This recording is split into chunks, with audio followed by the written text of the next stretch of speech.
Welcome welcome स्वागतम आ गए हम. हो अर्धवटराव, हे काय झालं? आदला बदल झाली आहे, आदला बदल. आवाजाची आदला बदल. आजच्या आपल्या भागाची थीम आहे बदल. म्हणून म्हटलं आपणही जरा बदल करूया आणि आवाज बदलला. हो अर्धवटराव, बदल आणि अदला बदल या दोन वेगवेगळ्या गोष्टी आहेत. माझा आवाज मला परत द्या. असं म्हणतोस? ठीक आहे. ओम फट स्वाहा.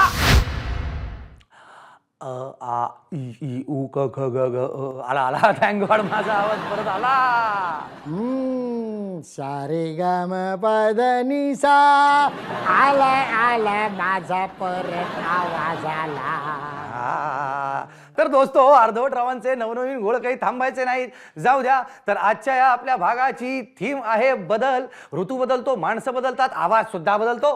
तर बदल म्हणजे चेंज. आणि आपल्या सत्यमेव जयते फार्मर कपच्या शेतीच्या या लोक चळवळीचाही बदल हा एक अत्यंत महत्वाचा भाग आहे. चला तर पाहूया बदलाची एक अफलातून कहाणी. लाव पटकन. मोताळा तालुक्यातील लिहा बुद्रुक गावातल्या रानात नजरेस पडतंय एक अनोखं दृश्य. हे बघा, बांधाला बांध लागून असलेली दोन भावांची ही दोन शेतं. एक आहे हिरवगार लुसलुशीत, तर दुसरं गेलं आहे सुकून. असं नक्की का झालं? एकदम शुरू से देखते हैं. या दोघांबद्दल सांगायचं झालं तर सागर हा शाश्वत शेती करतोय आणि योगेश हा पारंपरिक शेती करतोय. शाश्वत शेतीमध्ये सागरने सुरुवातीला माती परीक्षण नावाची SOP केली.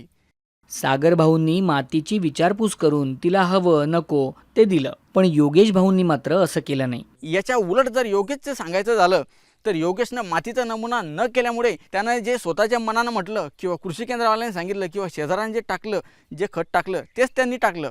मग आली नांगरणीची वेळ. मी रात्री नांगरणी केली आणि त्यांनी दिवसा केली. मी म्हणालो असं कशाचं जाते नांगरणीचं? नांगरणी म्हणजे नांगरणी. दिवसा नांगरणी केल्यामुळे बोंडअळीचे जे कोश आहे ते उघडे पडतात. म्हणजे नांगरटी मागे जे बगडे असतात, जे पशुपक्षी असतात, ते आपले ते बोंडअळीचे कोश हे वेचून खातात. म्हणजे खऱ्या अर्थानं आमची स्मार्ट शेतकऱ्याची सुरुवात कीड नियंत्रणाची तिथून झालेली असते. उन्हात आडवी नांगरणी करून सागर भाऊंनी कीड नियंत्रणाची दणक्यात सुरुवात केली. पण योगेश भाऊंच्या शेतात मात्र सुरू झाली किडींची जंगी पार्टी. नंतर मग आली पेरणीची लगीन घाई. सागर आमच्या गटात असल्यामुळे आम्ही एकत्र बियाणे खरेदी केले. म्हणजे 860 रुपयाचं पाकिट सागरला घरामध्ये 825 रुपयाला मिळालं. सागर भाऊंनी स्वस्तात बियाणं तर मिळवलंच, शिवाय उगवण क्षमता तपासणी, बीज प्रक्रिया अशी प्रत्येक SOP सुद्धा केली. सागरने उगवण क्षमता तपासली. सागरचं जे शेत आहे हे 95% जर्मिनेशन आल्यामुळे सारखी पराठी झाली. योगेशला मात्र याची हमी नव्हती की आपलं बी हे किती उगवणार. मी जशी चेक केली नाही बिजवाई, मी तशी आणली तशीच पेरून दिली. लावायला गेलो तर दुबार पेरणी करणं पडली मला. उगवण क्षमता न तपासल्याने योगेश भाऊंवर दुबार पेरणीचं मोठं संकट ओढावलं. बरं, दोघा भावांची पेरणीची पद्धत सुद्धा वेगळी होती.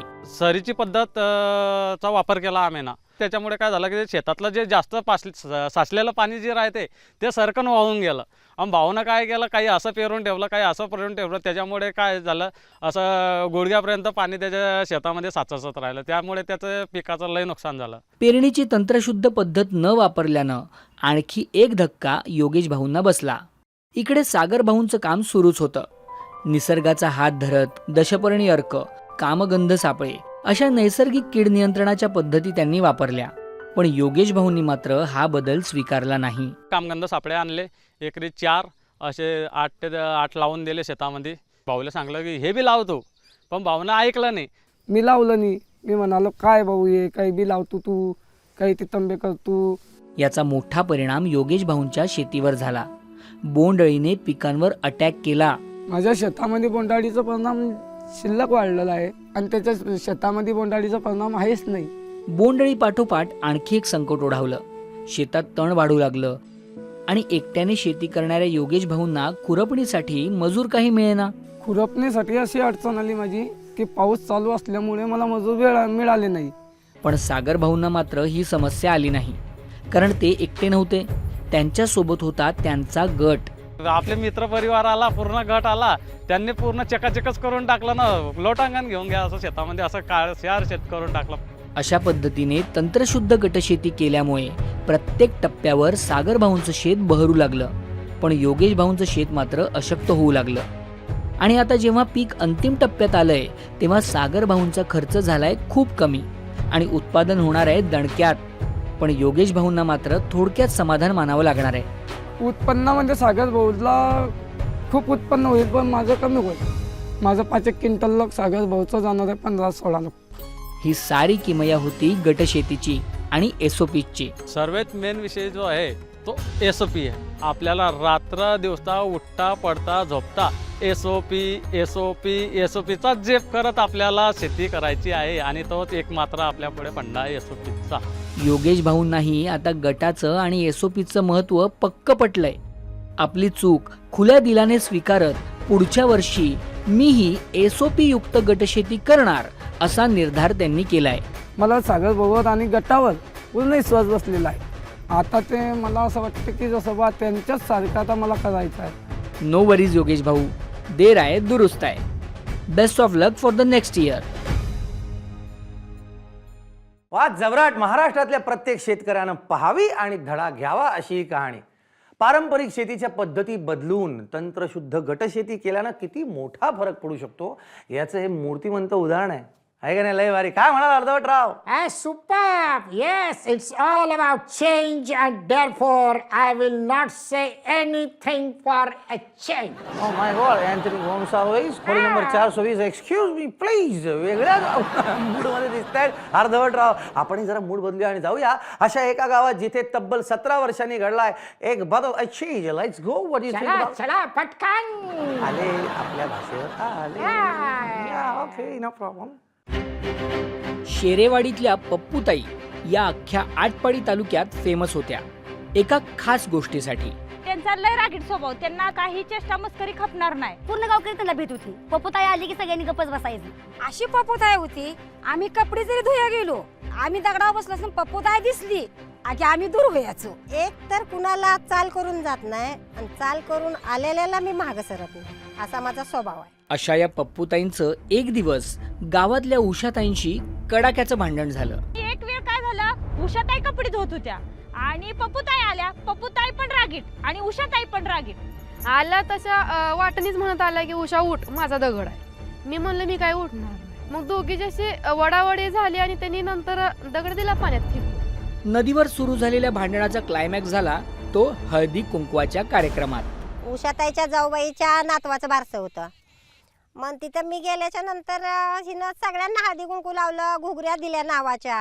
मला हळदी कुंकू बी नाही आणि घुगऱ्या बी नाही. मग मी तिथून उठली तडक घरी गेली. घरी गेल्यावर मला लय वाईट वाटलं. लय म्हणजे मी अर्धा-पाऊण तास रडलीच.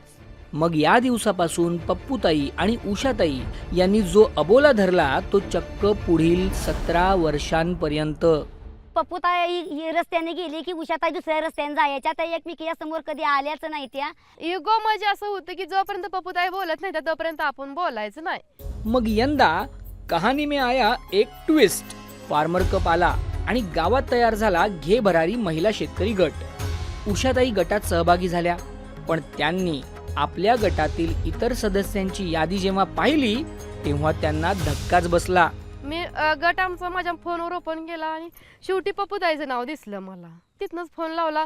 अगं बाई म्हणलं आम्ही दोघी बोलत नाही आणि तुम्ही असं कसं केलं. म्हणलं काय करायचं आता ह्याचं.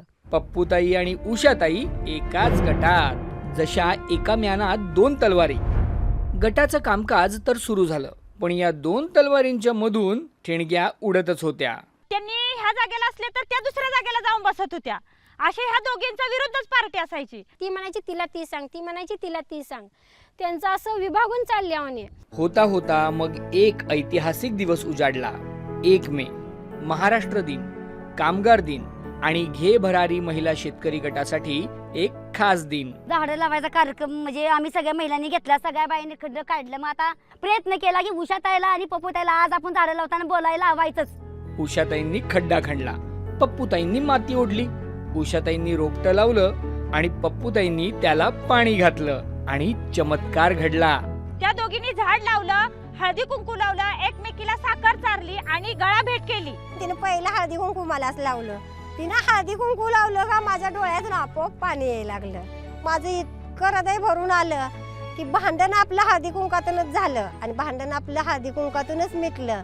मग आम्ही दोघींनी गळाभेट घेतली आणि तिथून पुढं वैर संपवलं आणि गटात एकीनं काम करण्याची शपथ घेतली. गावात सुद्धा चर्चा होते. 17 वर्ष उषाताई आणि पपुताई बोलत नव्हत्या, पण आता हाताला हात धरून रस्त्यानं जाते ते. माणसं बघती ती काय वेळेस त्यांच्याकडे. भांडण तर मिटलंच, शिवाय आज उषाताई आणि पप्पूताईंच्या शेतात पिवळा धमक मका मोठ्या ऐटीत डोलतोय आणि त्यांना मिळणार आहे 1 तोळा सोन्याचं बक्षीस. मी आणि माझा मुलगा त्या मक्याच्या शेजारी असं फिरत होतो. फिरताना त्याला बी मका बघून एवढा आनंद झाला ना, आई आपल्या रानात असं उत्पन्न कधी आलंच नव्हतं म्हणला. मका बघितल्यानंतर मला थोडा आनंद झाल्यानंतर मी बोललो होतो की बाबा जर एक आपल्या शेतात एकरी 40 क्विंटल मका निघाली तर माझ्याकडून तुला 1 तोळं सोनं मी देतो, जी वस्तू बोलशील ती मी तुला आणून देईन. ही किमया घडवून आणली ती गटशेतीने. हे गटामुळं झाले. गटासारखी ताकद कशातच. अरे वा, जबरदस्त. म्हणजे सोन्यासारखा मकाही पिकला, सोन्याचं बक्षीसही जाहीर झालं आणि एवढ्या वर्षांचं भांडणही मिटलं. याला म्हणतात सोने पे सुहागा. मातीतून सोनं पिकतं असं म्हणतात ना, पण कधी कधी हे सोनं पिकवण्यासाठी सोन्याचीच किंमत मोजावी लागते. चला पाहूया फार्मर कपच्या एका खास महिलेची एक खास कहाणी. बार्शी तालुक्यातील भाल गावात यंदा गटबांधणी सुरू झाली. जयश्रीताईंनाही गटात यायचं होतं, पण एक अडचण होती. तिथे महिलांची नावं घ्यायला लागल्या. मी आपली बसले म्हणजे असं आपलं आता काही तर कामच नाही असं वाटायलं, कारण आपल्याला शेती नाही काय नाही. जयश्रीताईंकडे स्वतःचं शेत नव्हतं. शेती असली असती तर आपणही गटात सहभागी होऊ शकलो असतो अशी खंत जयश्रीताईंना वाटत होती.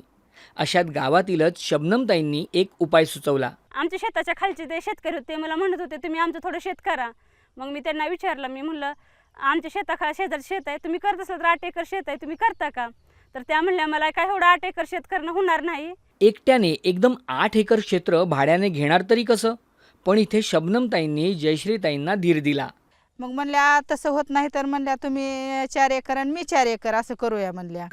आणि मला त्यांनी आधार दिल्यामुळं मी हो म्हणले शेतीला आणि 4 एकर करायला तयार झाले. जमिनीचा प्रश्न तर सुटला, पण आता पुढचाच प्रश्न होता शेतीसाठी लागणारा पैसा उभारणार तरी कसा? हे म्हणले आपल्याला दोघीला 25-30 हजार रुपये लागतील. मला एकदम धक्का बसल्यासारखं, एवढं पैसे आपण आणायचे कुठून, काय करावं? मग मी अजून आम्ही शेती करत तर कामाला गेले, कामाला जाऊन पैसे साठवले अजून, मग 10,000 रुपये अजून कमी पडायले. पैशाची नड काही भागेना. मग मन घट्ट करून जयश्रीताईंनी एक निर्णय घेतला. माझ्याजवळ झुमके आहेत, मी गहाण ठेवते म्हणलं.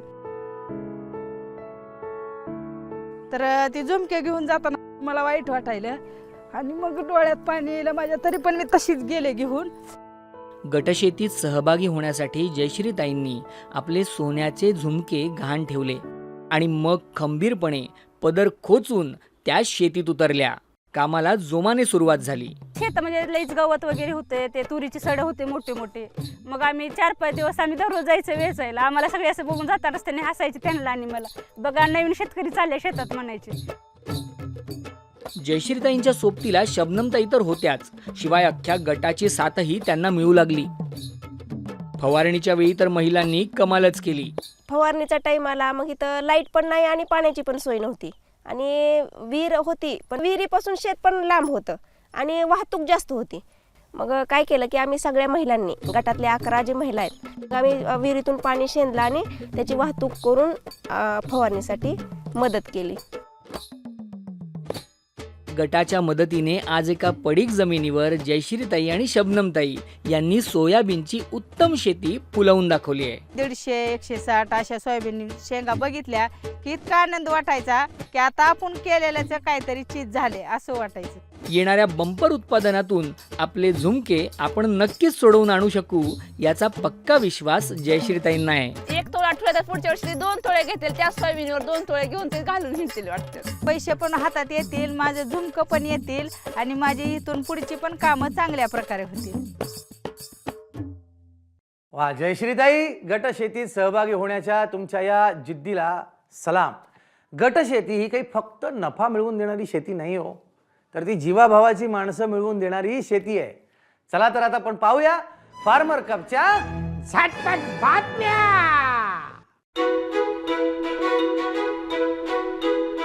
सध्या गावोगावी सोयाबीनच्या काढणीचा धूमधडाका सुरू आहे. वर्धेतल्या महाकाळ गावातल्या भूसुधारक महिला शेतकरी गटातील रंजनाताईंच्या शेताकडे जाणारा रस्ता मात्र ऐन काढणीच्या वेळेला पूर्णपणे बंद पडला होता.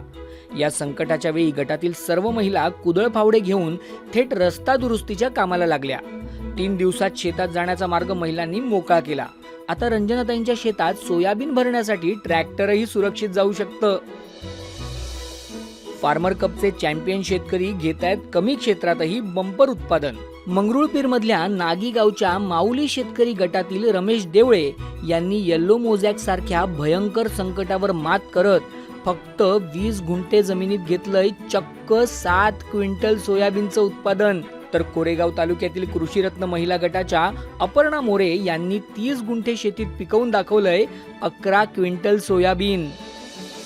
आष्टी तालुक्यातील माऊली आणि जिजाऊ महिला शेतकरी गटाने यंदा उडदाचं चक्क एकरी 6 ते 7 क्विंटलचं उत्पादन घेतलंय. आनंदाची गोष्ट ही आहे की या दोन्ही गटांनी अगदी सुरुवातीलाच महाबीज कंपनीशी करार केला होता. या करारानुसार बीज उत्पादनासाठी हे बियाणे सरासरी बाजारभावापेक्षा 20% जास्त दरात कंपनीनं खरेदी केलं. दोन्ही गटांच्या उत्पन्नाचा आकडा यंदा जाऊन पोहोचलाय 18 लाखांच्याही पार. करमाळा तालुक्यातील शेलगावच्या कृषी क्रांती शेतकरी गटाने नाशिकमधील सह्याद्री फार्म्स कंपनीसोबत 3 महिन्यांपूर्वी स्वीट कॉर्न या पिकासाठी करार केला. उत्पादनाची गुणवत्ता उत्तम असल्याने गटातील 2 शेतकऱ्यांचा 8 टन मका कंपनीने बाजारभावापेक्षा दुप्पट दराने खरेदी केला. यामुळे गटात एक नवीन उत्साह संचारलाय. वा वा वा, काय काय घडतंय महाराष्ट्रात. तर दोस्तो हो, बदलत बदलत महाराष्ट्राची शेती पार बदलते. अधिक नफ्याची, अधिक आनंदाची आणि अधिक प्रेमाची शेती होऊ लागली आहे. आणि आम्हा दोघांसोबतच तुम्ही आहात या ऐतिहासिक बदलाचे साक्षीदार. तेव्हा भेटूया पुन्हा पुढच्या भागात अनेक नव्या गोष्टी घेऊन. काय आलया तुफान आलया.